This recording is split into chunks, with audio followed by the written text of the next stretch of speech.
Good evening. Good evening ma'am. चलो आज के आपको इस क्लास में इंडिया की सैर कराते हैं। आधी सैर हम आज करेंगे और आधी सैर करेंगे नेक्स्ट क्लास में, ठीक है, क्योंकि कंटेंट थोड़ा ज़्यादा है और हमारे पास टाइम की थोड़ी सी बाउंडेशंस हैं। तो आज की हम इस क्लास में देखेंगे इंडिया के, पूरे इंडिया के कुछ ऐसे famous monuments, buildings, ancient buildings जो एग्जाम में पूछी जाती है कि कुतुब मीनार किसने बनवाया, कब बना, क्यों बना, ठीक है, कौन सी सदी में बना, ये सारी चीजें। तो हर एक स्टेट का अपने अपने हर एक स्टेट का कुछ कुछ फेमस मॉन्यूमेंट है ना। जैसे दिल्ली में तो बहुत सारी चीजें हैं, जैसे कि India gate, Qutub Minar, red fort, lotus temple और जामा मस्जिद है, एक्सेट्रा एंड सो ऑन, बहुत सारी चीजें हैं, है ना। तो स्टार्ट करते हैं। तो सबसे पहले कहाँ चलें? पहले चलते हैं उत्तर प्रदेश। उत्तर प्रदेश चलते हैं, ठीक है। उत्तर प्रदेश में यहाँ पर आप देख सकते हो कितनी चीजें हैं, मेन 3, ताजमहल, फतेहपुर सीकरी और वाराणसी। ताजमहल बिल्ट बाय किसने बनवाया? मुगल सम्राट शाहजहां ने बनवाया। शाहजहां ने बनवाया, कब बनवाया? 1653 में। 1653 में ताजमहल 1653 में बना। किसने बनवाया? शाहजहां। शाहजहां ने बनवाया 1653 में। क्यों बनवाया? मुमताज की याद में, है ना, यही था ना इसका। एंड इट इज, इसके बारे में एक खास बात क्या है कि it is one of the 7 wonders of the world. हमारे पूरी दुनिया के कुछ ऐसे 7 वंडर्स में कुछ जगह आती है ना। तो उसमें से एक हमारा ये ताजमहल भी है, तो इसकी एक खास बात हो गई, ठीक है। फतेहपुर सीकरी नंबर 2। फतेहपुर सीकरी ये किसने बनवाया? एम्परर अकबर, यानी अकबर ने बनवाया, ठीक है, अकबर ने बनवाया। 16th सेंचुरी में बनवाया। कब बनवाया? 16th century. Known for its Mughal architecture. जो मुगल्स थे ये सब अकबर, शाहजहां और बाबर और औरंगजेब एंड एक्सेट्रा, इन्होंने मतलब ये जो इनका स्कल्पचर है ना, ये मुगल एम्परर को शो करता है। मुगल आर्किटेक्चर है, उस टाइम का जो मुगल आर्किटेक्चर था वो इस तरह की चीजें बनाते थे, मतलब उनकी नक्काशी और ये बहुत ही सुपर्ब थी, ठीक है। उसके बाद नेक्स्ट है वाराणसी। वाराणसी के बारे में अगर मैं बात करूं तो it is one of the oldest living cities. इसकी खास बात क्या होगी कि पुरानी जहां पर लोग रहते आ रहे हैं उसमें से एक पुरानी जगह है, पुराना गांव है। A spiritual centre for Hindus on the banks of the Ganga river. Ganga नदी के किनारे ये बसा हुआ है और हिंदूज के लिए काफी स्पिरिचुअल है, काफी जाना माना और काफी मतलब इसकी काफी इंपॉर्टेंस है, ठीक है। आगे चलते हैं। अब देखो ये तो एक प्लेस है, तो इसका ये नहीं हम बोल सकते कि कब बना। नेक्स्ट हम चलते हैं महाराष्ट्र। महाराष्ट्र में मेनली हम देख पा रहे हैं कि जो मेन चीज है वो 2 है। कौन कौन सी? नंबर 1 अजंता और एलोरा की केव्स यानी गुफाएं, और सेकंड है गेटवे ऑफ इंडिया। नंबर 1 ये किसने बनवाया? सातवाहन राष्ट्रकूट वंश ने बनवाया। सातवाहन और राष्ट्रकूट वंश ने बनवाया। इसकी हिस्ट्री क्या है? Famous for their ancient Buddhist, Hindu and Jain rock cut caves. Rock मतलब पत्थर, पत्थरों को काट के गुफा बनाई। मेनली ये फेमस है किस किस के लिए? Buddhist, Hindus and Jain. Ancient मतलब पुराना, बहुत पुराना, वेरी ओल्ड, समझ आ गया। मेनली रॉक कट, पत्थरों को काट काट के ऐसी गुफाएं बनाई है, काफी उन्होंने उस पर नक्काशी भी करी है। तो ये अजंता और एलोरा की गुफाएं हैं, काफी फेमस है, ये टूरिस्ट प्लेस है। सेकंड है gateway of India. Gateway of India भी कहाँ है? महाराष्ट्र में। एलोरा की गुफाएं कहाँ है? महाराष्ट्र में। किसने बनवाया gateway of India? British government. जब ब्रिटिश की सरकार थी, जब हमारे भारत पर ब्रिटिशर्स का राज था, तब उन्होंने महाराष्ट्र यानी मुंबई में, ये मुंबई में है एक्चुअली, है ना, मुंबई में उन्होंने गेटवे ऑफ इंडिया बनवाया। जैसे हमारे यहाँ इंडिया गेट है, वहां पर क्या है? Gateway of India. कब बना ये? 1924। कब बना? 1924 was the ceremonial entrance of India for British viceroys। जो ब्रिटिश के जो राजा महाराजा थे ना, उन्होंने अपने दबदबे के लिए, मतलब कि उन्होंने अपनी अपनी हुकूमत के लिए या फिर अपनी शान बढ़ाने के लिए ऐसी चीजें बनाई। और भी कई काम किए उन्होंने, और भी कई चीजें बनाई, है ना। जैसे अगर मैं बात करूं रेलवे, तो रेलवे किसकी देन है? ब्रिटिशर्स की। रेलवे किसने बनवाया? रेलवे की पटरियां किसने बिछवाई? ब्रिटिशर्स ने। क्यों बिछवाई? क्योंकि हमारे भारत में उस टाइम पर मतलब आजादी से पहले किसका रूल था? ब्रिटिशर्स का। आजादी से पहले इवन अभी भी हमारे इंडिया में कुछ ऐसी चीजें हैं जो बाहर नहीं होती, स्पेशली हैंडमेड चीजें। तो वो लोग क्या करते थे? रॉ मटेरियल, हमारे यहाँ से रॉ मटेरियल ले जाते थे अपने यहाँ पर और उसको बहुत टैक्स वैक्स लगा के बहुत महंगा करके बेचते थे। उनका मेन मोटिव था कि हमारा जो देश है वो आगे बढ़े, हमारा मतलब उनका, ब्रिटिशर्स का, ठीक है। तो इसीलिए उन्होंने क्या किया? पूरे में रेल बिछा दी। तो रेलवे, ये बोला जाता है कि रेलवे ब्रिटिशर्स की देन है, लेकिन क्या ब्रिटिशर्स अगर हमें रेलवे नहीं देते तो हम और कुछ नहीं, हम नहीं ले पाते रेलवे, हम नहीं बना पाते खुद से? बनाते, क्यों नहीं बनाते? इंडिया कहाँ क्या से क्या कर रहा है आज, है ना। तो ये है कि अगर कोई पूछे रेलवे किसने बनाई? ब्रिटिशर्स ने। क्यों बनाई? क्योंकि वो यहाँ से सामान को ताकि आसानी से ले जा सके, इंपोर्ट एक्सपोर्ट आसान हो जाए, ठीक है। अब इसका टैक्स कौन, मतलब ये रेलवे का टैक्स इंडिया गवर्नमेंट लेती है या ब्रिटिश गवर्नमेंट लेती है? रेलवे का इंडिया, अब इंडियन रेलवे है ना, इंडियन रेलवे। अब ब्रिटिशर्स का कोई काम नहीं है हमारे उसमें। हाँ वो तो पता है, बट हाँ नहीं, अभी देखो ब्रिटिशर्स का कुछ नहीं है, उन्होंने बनाई बट वो चले गए ना। 19 कब हुआ देश आजाद? 1947 में। तो उसके बाद वो चले गए, उसके बाद उनको सब कुछ छोड़ के जाना पड़ा, तो उसके बाद उनका यहाँ से कोई रोल नहीं है, ठीक है। बट आज भी हम इंपोर्ट एक्सपोर्ट करते हैं, जो चीजें हमारे पास नहीं है हम बाहर से मंगाते हैं। बट हम इस बात पर जोर देते हैं कि मेड इन इंडिया वाले प्रोडक्ट्स को ज्यादा यूज करो ताकि हमें बाहर की चीजें ज्यादा ना खरीदनी पड़े, क्योंकि बाहर के लोग हमें कॉस्टली मतलब टैक्स वैक्स लग के हमें बहुत कॉस्टली पड़ता है। फिर हमारे जो कस्टमर्स मतलब हमारे जो कंज्यूमर्स हैं उनको हम वो चीज़ प्रोवाइड कराते हैं, फिर वो भी टैक्स पे करते हैं, तो उससे उनको ज़्यादा मुनाफा, ज़्यादा प्रॉफिट होता है। तो हम लोग इसी बात पे जोर देते हैं कि इंडिया में बनी हुई चीज़ को हम ज़्यादा यूज़ करें।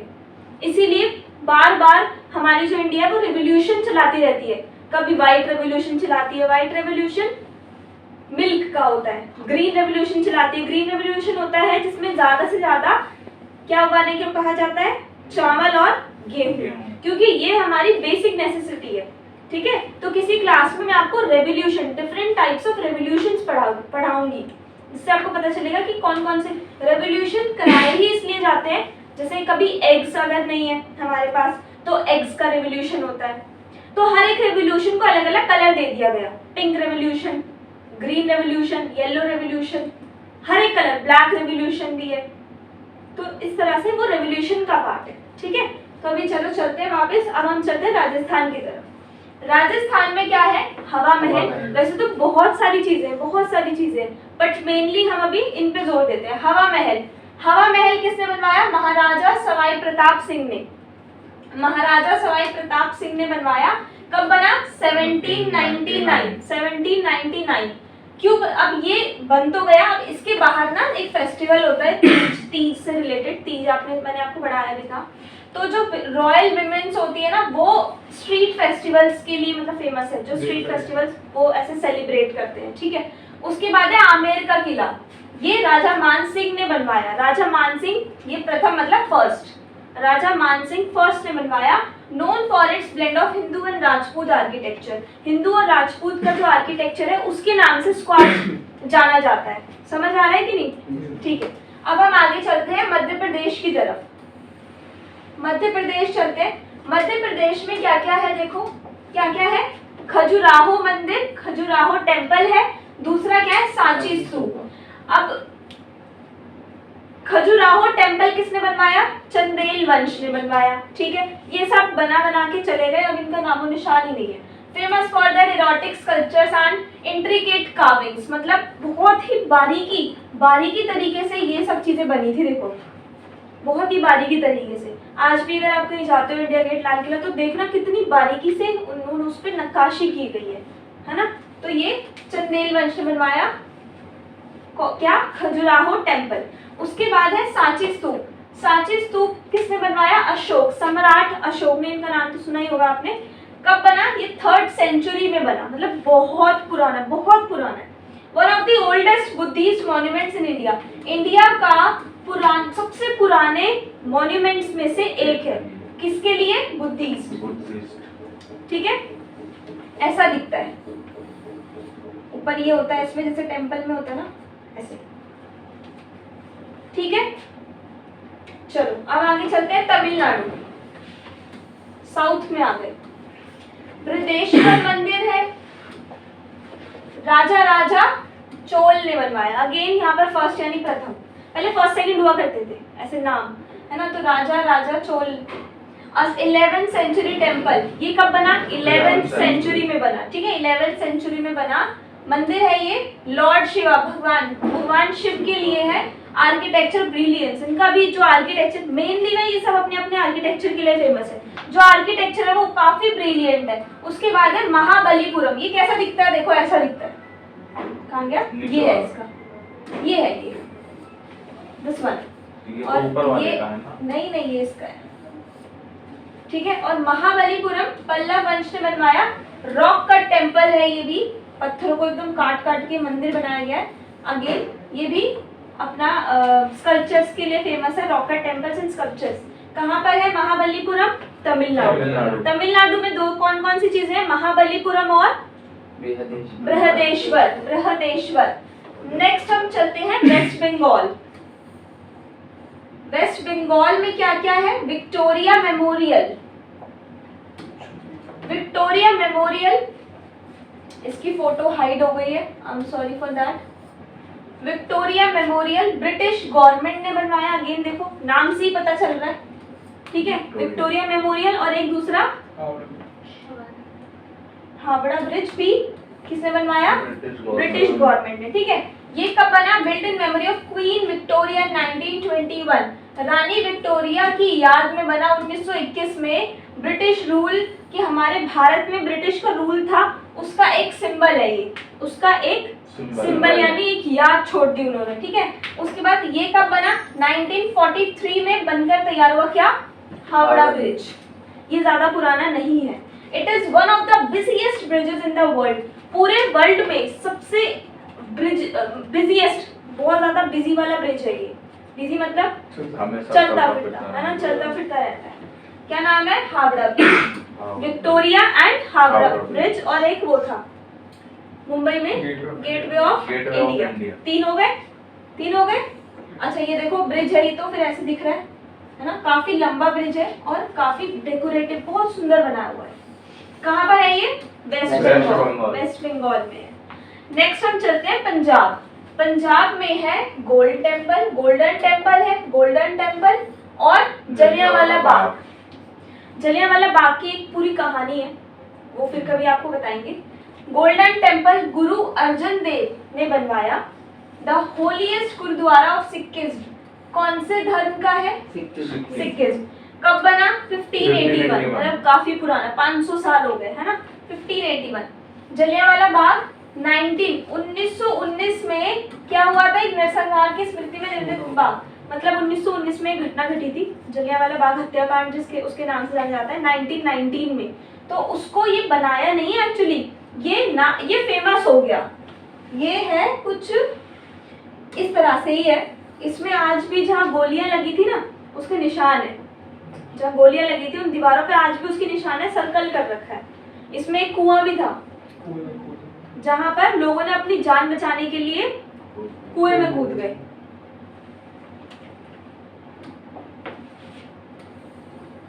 नेक्स्ट हम चलते हैं बिहार में दो चीजें फेमस है। एक है नालंदा यूनिवर्सिटी, जो कि काफी पुराना लर्निंग सेंटर है, 5th सेंचुरी से, मतलब 5th सेंचुरी समझ रहे हो, बहुत पुराना लर्निंग सेंटर है, एक यूनिवर्सिटी है। किसने बनाया? कुमार गुप्त ने बनवाया। उसके बाद है महाबोधि मंदिर, महाबोधि टेम्पल, ये बनवाया था अशोका सम्राट ने। तो अशोका सम्राट के भी 2 कंट्रीब्यूशन हो गए। ठीक है, अब यूनेस्को ने क्या किया? बुद्धा अटेन्ड एनलाइटमेंट, यूनेस्को ने इसको अपने मैनेजमेंट में ऐड कर दिया। अब ये यूनेस्को क्या होता है? हमारे YouTube चैनल प्रारंभ एक नई शुरुआत पे यूनेस्को क्या है, इसकी एक वीडियो डली हुई है, आप प्लीज अगर नहीं पता तो उसको देख लेना, आपको समझ आ जाएगा ये ऑर्गेनाइजेशन क्या करता है। ठीक है, कि यूनेस्को में भी कौन कौन सी जगह ऐड है और कौन कौन सी जगह ऐड नहीं है, इसका हेडक्वार्टर कहाँ पर है, इसका जो मेन डिपार्टमेंट है वो कहाँ पर है, कौन चलाता है, क्या है, कैसे है, क्यों है, each and everything you will get in that video. Okay, next हम चलते हैं आंध्र प्रदेश. आंध्र प्रदेश में भी दो चीजें हैं, कौन कौन सी, हम्पी और उंडवैली गुफाएं, उंडवैली केव्स. ये किसने बनवाया, विजयनगर साम्राज्य ने बनवाया. विजयनगर, अगेन यूनेस्को आ गया यहाँ पर, known for its ruins and ancient temples because the capital of the Vijayanagara empire. Vijayanagara empire की कैपिटल के नाम से जाना जाता है. अगेन इस पे वीडियो थोड़ा देखना तो आपको समझ में आएगा यूनेस्को क्या करता है. ठीक है, किसने बनवाया, विजयनगर ने बनवाया, विजयनगर साम्राज्य ने बनाया एक्चुअली. उसके बाद ये किसने बनवाया, उंडावली केव्स किसने बनवाई, विष्णुकुंडिन वंश ने बनवाई. These rock cut caves date back to the 4th to 5th centuries and feature intricate sculptures. ये देखो इस तरह से है, काफी पुराना है ना. और ये आपका हम्पी है. ये मंदिर सारे ऐसे ही दिखते हैं, है ना. समझ आ गया? इस तरह सामने पिक्चर रखिए कि कम से कम थोड़ा सा आपको एकदम रियल विजुअलाइज कराया जाए. नेक्स्ट हम चलते हैं आसम. आसम में दो चीजें हैं मेन, एक है कामाख्या टेम्पल और दूसरा है शिव सागर. कामाख्या टेम्पल कामरूप के राजा ने बनवाया और शिव सागर आहोम राजा ने बनवाया. दोनों ही किंग्स की कंट्रीब्यूशन है. ठीक है, an ancient temple dedicated to the goddess Kamakhya. एक माता है ये कामाख्या माता, उनके लिए उनका ये मंदिर है एक्चुअली. जैसे अलग अलग होते हैं ना, लक्ष्मी माता का होता है, अलग अलग भगवानों के होते हैं, तो ये उनका है. उसके बाद है Shiv Sagar, the capital of the Ahom kingdom known for its historical monuments like the Shivadol temple. तो क्या है, जो अहोम किंगडम की जो कैपिटल है, यानी हमारे जो देखो असम है, इसमें भी अलग अलग जगह होंगे, अलग अलग डिस्ट्रिक्ट होंगे, फिर उसकी भी कैपिटल रख लेते हैं, है ना. तो ये क्या है, अहोम किंगडम की जो कैपिटल है उसको इसके नाम से जाने लग गया. शिवाडोल टेम्पल भी है इसके जैसा ही. ये शिव सागर मंदिर ही है ये भी. ठीक है, नेक्स्ट हरियाणा. हरियाणा में क्या क्या है, पानीपत बैटलफील्ड. पानीपत की लड़ाई आपने पढ़ा होगा हिस्ट्री में थोड़ा बहुत, अगर कुछ याद हो तो. पानीपत की लड़ाई कहाँ हुई थी, पानीपत के मैदान में, यानी यहाँ पर हुई थी. ठीक है, कब हुई थी, 1556, 1761, 1526, 1556 and 1761 the shaped Indian history. Indian history में ये इंक्लूडेड है. ये स्थान 3 महत्वपूर्ण लड़ाइयों की गवाह. ये 3 बार लड़ाई हुई. ठीक है, पानीपत की लड़ाई के नाम से जाना जाता है. सीहोर राव तुलाराम ने बनवाया, known for historical significance during the first war of independence in 1857. स्वतंत्रता की पहली लड़ाई 1857 में शुरू की हमने. तो तब से ये वाला जो प्लेस है हिस्टोरिकल प्लेस बन गया. इमेज में ये थोड़ा सा क्लियर नहीं है, तो मैं देखती हूँ आपको इसकी दूसरी इमेज आपको पीडीएफ करा देंगे. ठीक है, नेक्स्ट चलते हैं झारखंड, या फिर आप इसको सर्च करके भी देख सकते हो, जितना मर्जी आप टेक्नोलॉजी है, आप कितना भी सर्च करो. नेक्स्ट चलते हैं झारखंड. झारखंड में दो चीजें मेन है, जगन्नाथ टेम्पल है, जगन्नाथ टेम्पल रांची में है. ये लोकल रूलर्स, स्थानीय शासक, वहाँ के जो लोकल रूलर्स थे ना, मतलब जो लोकली वहाँ पर अपना शासन जमा के रखा हुआ था, उन्होंने बनवाया. Famous temple dedicated to lord Jagannath, built in 17th century. कब बना, 17th सेंचुरी में बना. ठीक है, उसके बाद है डालमा वाइल्ड लाइफ सेंचुरी. ये वाइल्ड लाइफ सेंचुरी है. हमारे इंडिया में काफी सारी वाइल्ड लाइफ सेंचुरीज है ना. तो ये वाली भी ये वाली कहाँ पर है, झारखंड में. फेमस है काफी. Known for it historical rooms and ancient temples with the century area. मतलब पुराने मंदिर भी हैं और सेंचुरी एरिया भी है. सेंचुरी एरिया क्या होता है, जहाँ पर एनिमल्स को स्टोर करके रखा जाता है. जू और सेंचुरी दोनों में क्या डिफरेंस है, जू में तो हम कैद करके रखते हैं, लेकिन सेंचुरी में ऐसा नहीं है, ओपन रहते हैं. वो ओपन रहते हैं, चाहे वो टाइगर हो, चाहे एलिफेंट हो, चाहे क्रोकोडाइल हो, XYZ कोई भी एनिमल हो, वो ओपन रहता है. ठीक है, उसके बाद वन्य जीव, वही चीज हिंदी में यहाँ लिखी हुई है. चलो आगे चलते हैं. Next Karnataka. Next and last आज की क्लास के लिए कर्नाटका बैंगलोर पैलेस. ये किसने बनवाया, चामराजा वाडियार ने बनवाया. 19th सेंचुरी में बना. and it reflects Tudor style architecture and is a major tourist attraction. कहाँ है ये रहा, this one, कर्नाटका का है ये, ठीक है। ये वाइल्ड लाइफ सेंचुरी का बोर्ड है, इसमें आप जा सकते हो, जीप में आपको घुमाते हैं, ऐसे होता है। तो ये है बैंगलोर पैलेस। पैलेस का मतलब महल होता है, तो देखने में भी वो कुछ ऐसा ही नजर आ रहा है, ठीक है। उसके बाद ये भी अपने आर्किटेक्चर के लिए फेमस है। बादामी केव्स, बादामी की गुफाएं, ये चालुक्य वंश ने बनवाया। These rock cut temples date back to the 6th century, showcasing early Indian art and architecture. Again ये गुफा है, ठीक है। जो इंडिया का आर्किटेक्चर है उसको ये दिखाता है कि हम लोग, हमारा आर्किटेक्चर मतलब हाथ में कितना हुनर है, क्या से क्या, पत्थर को किस चीज में बदल दिया, है ना। तो आज की क्लास हमारी यहाँ तक ही थी, ठीक है। तो आई होप आपको ये समझ में आया होगा, थोड़ा इंटरेस्टिंग भी लगा होगा। आधा भारत हमने घूम लिया, आधा अभी बचा है, वो आधा हम नेक्स्ट क्लास में करेंगे। अभी हम क्या करते हैं, ये क्लास यहीं पर एंड करते हैं और फिर इसके नोट्स बनाएंगे, ठीक है। Thank you.